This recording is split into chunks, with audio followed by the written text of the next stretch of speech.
মা, খুব খিদে পেয়েছে, ভাত দেবে না? কখন থেকে বসে আছি। আর একটু সবুর কর বাবা, তোর বাবা আসুক। দেখছিস না কি মুষলধারে বৃষ্টি নেমেছে। বাবা তো সেই সকালে গেছে, এখনো এলো না। আমার পেটের ভেতর কেমন ডাকছে। এই দুর্যোগে তোর বাবা আসবে কি করে? রাস্তাঘাট সব তো জলে ভেসে গেছে। আয় আমার কাছে আয়, বসে একটু গল্প শোন। না ঠাম্মা, গল্প শুনতে ভালো লাগছে না। খিদে পেলে কি গল্প ভালো লাগে? আজকে সকালেও তো শুধু নুন দিয়ে দুটো পান্তা খেয়েছি, আর কিছু ছিল না। কি করে বোঝাই বলুন তো মা, ঘরে চালের দানা বলতে কিচ্ছু নেই। কাল আপনার ছেলে যা এনেছিল তা রাতেই শেষ। আর যদি কোনো কাজ না পায় তাহলে যে কি হবে। অমন করে বলিস না বৌমা, যার সৃষ্টি তার আহারের চিন্তাও তিনিই করেন। এত উতলা হতে নেই, একটা না একটা ব্যবস্থা হয়েই যাবে। কি করে মনকে বোঝাই মা? এই দেখুন না, চালের ফুটো দিয়ে কেমন জল পড়ছে। জল আটকাতে আটকাতে আমার হাত ধরে গেল। বর্ষা নামলেই আমাদের এই দশা হয়। না আছে ঠিক মতো কাজ, না আছে ঠিক মতো ঘরে খাবার, শুধু চারিদিকে জল আর কাদা। এই জীবন আর ভালো লাগে না। ঠাম্মা, তুমি না বলেছিলে আমাদের গাছের কলার মোচাগুলো বড় হলে আমাকে বড়া ভেজে দেবে? এইগুলো কেটে আনলে হয় না? এটা তো অনেক বড় হয়েছে। আরে দাদু ভাই, দেব তো, তবে এখন নয়। মোচাগুলো আর একটু পুষ্ট হতে দে। কচি মোচা খেতে ফেললে স্বাদও হবে না, পরিমাণেও কম হবে।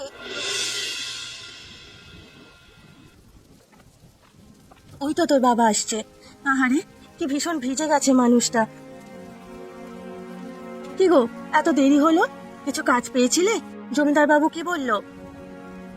না গিন্নি, এই অঝোর বৃষ্টিতে কে আর কাজে নেবে?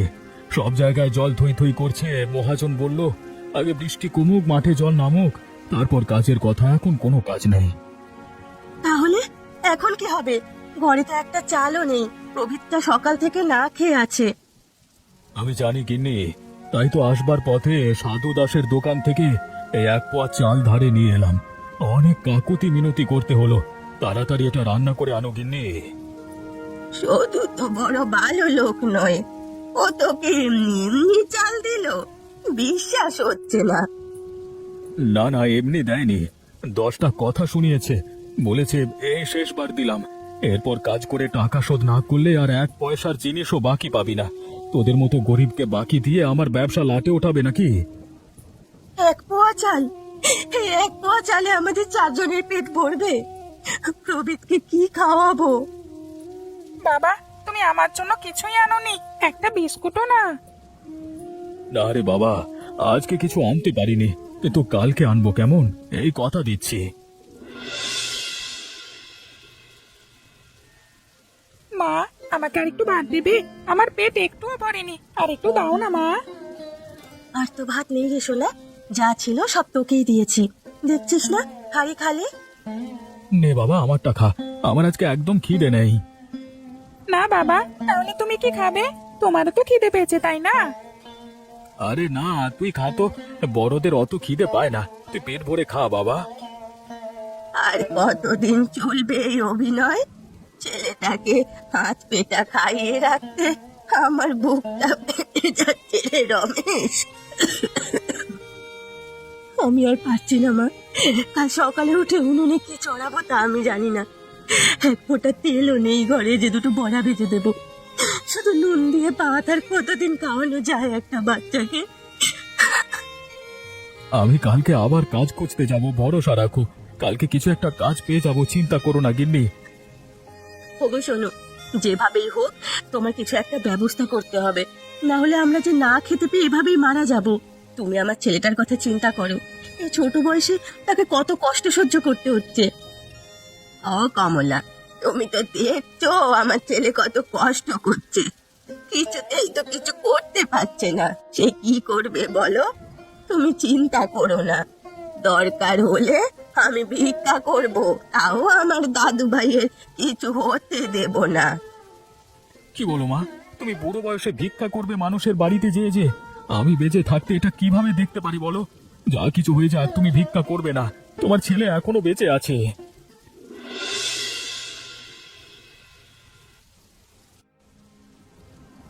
কিরে রমেশ, এই বাদলা এখানে মন মরা হয়ে দাঁড়িয়ে কি করছিস? শরীর স্বাস্থ্য ভালো তো? হ্যাঁ খগেনদা, ভালো। তুমি কোত্থেকে ফিরছো? আর বলিস না, এই তো ৫৫ তলার হাট থেকে ঘুরে এলাম। ভাবলাম ইলিশের মরশুম, দুটো বড় দেখে মাছ কিনে আনি। আর বৌদি আবার ইলিশ ভাজা খেতে বড় ভালোবাসে, সাথে সর্ষে বাটা দিয়ে ঝাল। আহা কি স্বাদ! জিভে যেন এখনো জল চলে এলো। হ্যাঁ কিরে, কথা বলছিস না যে? তোর কি অবস্থা? না রে, এই বৃষ্টিতে আর কি কাজ পাবো? সে তো বটেই, তোদের মতো গরিবের জন্য বর্ষাকালটা তো সাক্ষাৎ জম, তাই না? সে নিয়ে তোমাকে চিন্তা করতে হবে না। আরে আমি তো তোর ভালোর জন্যই বলছি। ভাবছিলাম যদি খুব অসুবিধে হয় আমার কাছ থেকে কিছু টাকা ধার নিতে পারিস, তবে সুদটা একটু করা। না না, তার দরকার হবে না। তা বেশ, তোদের তো আমার চিন্তা নেই। বাড়ির পেছনে কলা গাছগুলো তো বেশ তরতাজা হয়েছে শুনলাম, বেশ বড় বড় মোচাও ধরেছে নাকি, তাই না? তুমি কি করে জানলে? আরে আমি খগেন মন্ডল। গ্রামের কার বাড়িতে কি হচ্ছে, কার হাঁড়িতে কি চড়ছে, সব খবর আমার কাছে থাকে। তা মোচাগুলো কবে কাটছিস? এখনো ঠিক করিনি, মা বলছে আর একটু বাদে কাটতে। ও তাই বুঝি? তা ঠিক, যত পুষ্ট হবে ততই স্বাদ। চলি রে ভাই, বাড়িতে আবার গরম গরম ইলিশ ভাজা অপেক্ষা করছে। ভিজে শরীরে বেশিক্ষণ থাকিস না, অসুখ করবে। গরিবের অসুখ করা মানে তো বুঝিসই, সাক্ষাৎ মৃত্যু। মা, আজও পান্তা ভাত দিয়ে নুন আমি খাবো না। একটু খেয়ে নে বাবা, না খেলে শরীর যে অসুস্থ হয়ে যাবে। আজকের মতো খেয়ে নে, কালকে আমি ভালো কিছু রান্না করব। মা, তুমি এই কথা প্রতিদিনই বলো, কিন্তু প্রতিদিনই আমাকে নুন দিয়ে ভাত খেতে হয়। নুন দিয়ে ভাত খেতে খেতে আমার জিভ যে নুনাক্ত হয়ে গেছে। এত কষ্ট আমি সহ্য করতে পারছি না মা। এবারের মতো খেয়ে নে, সত্যি বলছি, কাল ভালো কিছু রান্না করব। নে এখন খেয়ে নে। না রে, আর না, এই কষ্ট আর সহ্য হচ্ছে না। আমি কালকে সকালেই মোচাগুলো কেটে ফেলবো। কিন্তু ওটা তো ঠিক মতো হয়নি রে বাবা, আর কয়েকটা দিন। আর কয়েকটা দিনের জন্য অপেক্ষা করা যাবে না মা। ছেলেটার শুকনো মুখের দিকে আমি আর তাকাতে পারছি না। কালকে মোচাগুলো কেটে কিছু রান্না করব, আর বাকিটা হাটে বেচে যা পাই তাই দিয়ে চাল ডাল কিনে আনবো। সত্যি বলছো? তাহলে তো খুব ভালো হয়। সত্যি বাবা, কালকে আমরা মোচার বড়া খাবো গরম গরম। হ্যাঁ বাবা, সত্যি। তুই কালকে পেট ভরে খাবি। যা ভালো বুঝিস তাই কর, কিন্তু আমার মনটা কেন জানি না খুব ডাকছে। খগেনটা আজ নাকি তোর কাছে মোচার কথা জিজ্ঞেস করছিল। হ্যাঁ মা, করছিল, কিন্তু ও কি করবে? ও তো শুধু বড়াই করতে ভালোবাসে। তুমি অহেতুক চিন্তা করছো। কালকে ভোরবেলায় আমি উঠে মোচাটা কেটে আনবো, কেউ টেরও পাবে না। বাবা, কালকে সকালে মোচা কেটে খাবি তাই না? বড় শখ হয়েছে। গরিবের আবার অত শখ কিসের? তোদের মুখে হাসি ফুটবে আর আমি দেখবো, তা হচ্ছে না। আমি থাকতে তোদের কপালে শোক নেই।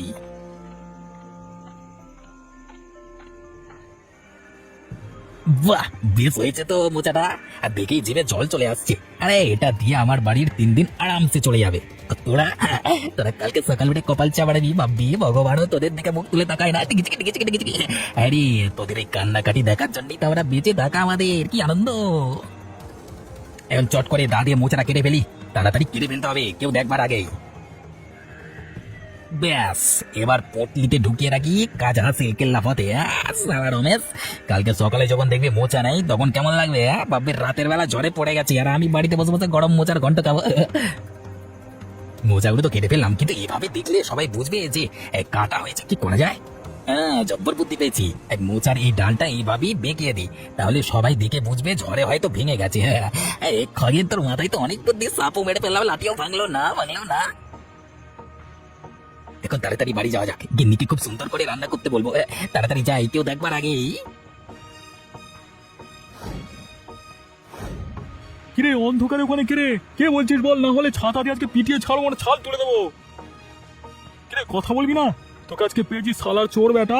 তুই তাহলে মানুষের বাড়ি বাড়ি গিয়ে চুরি করিস রাত্রির অন্ধকারে? তোর অবস্থা আজকে খারাপ করে দেবো, দাঁড়া। বাবারে, মরে গেলাম রে বাবা। এই কণ্ঠটা তো চেনা চেনা লাগছে।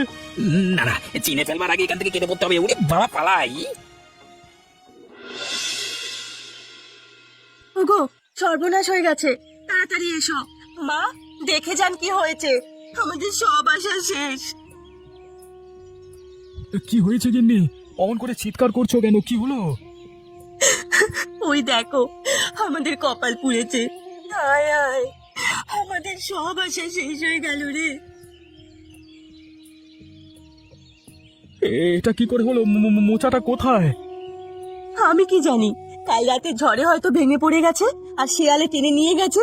আমাদের ভাগ্যটাই পোড়া, যখন ভাবি একটু সুখের মুখ দেখবো তখনই বিপর্যয় নেমে আসে। মা, তাহলে আর মোচার বড় হবে না তুমি যে বললে? না রে বাবা, আমাদের আর মোচা খাওয়া হলো না, আমাদের ভাগ্যেতেই নেই। না, এটা ঝড়ের কাজ নয়। কি বলছো মা? তাহলে দেখ রমেশ, কত পরিষ্কার করে কাটা হয়েছে। ঝড়ে ডাল ভাঙলে এমন সুন্দর করে কাটে না, থেতলে যায়। এটা দা দিয়ে এক কোচে কাটা হয়েছে। তার মানে কেউ চুরি করেছে? কিন্তু কে এমন কাজ করতে পারে? আমাদের মতো গরিবের সাথে কার এত শত্রুতা? যে আমাদের ভালো দেখতে পারে না সেই করেছে। কিন্তু কে এ কাজ করতে পারে? হ্যাঁ,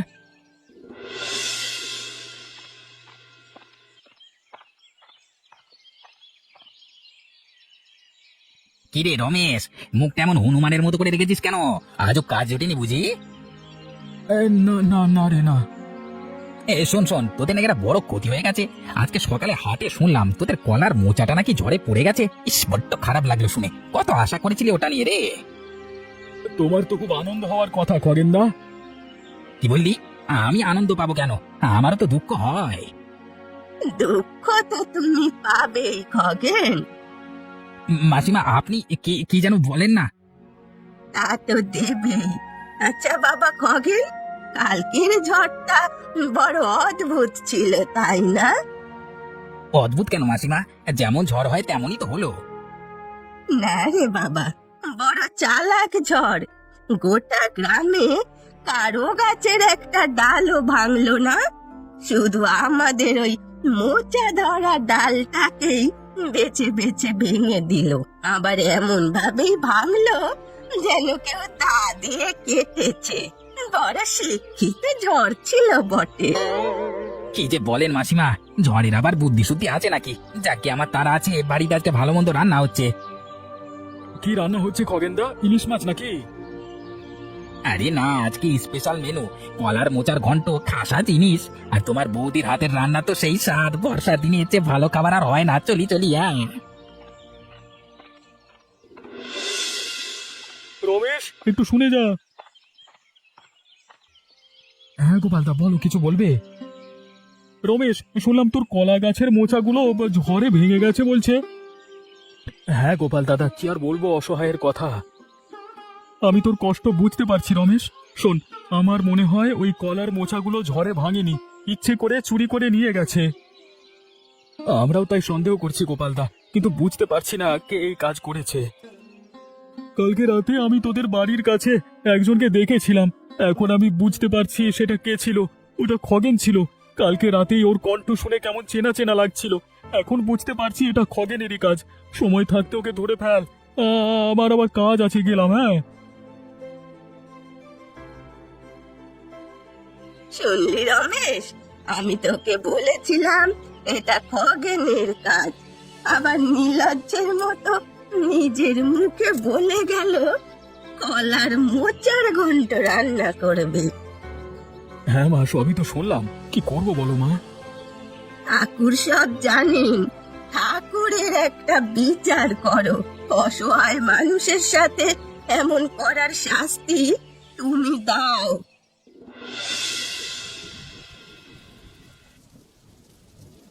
গিন্নি, আরে ও গিন্নি, কোথায় তুমি?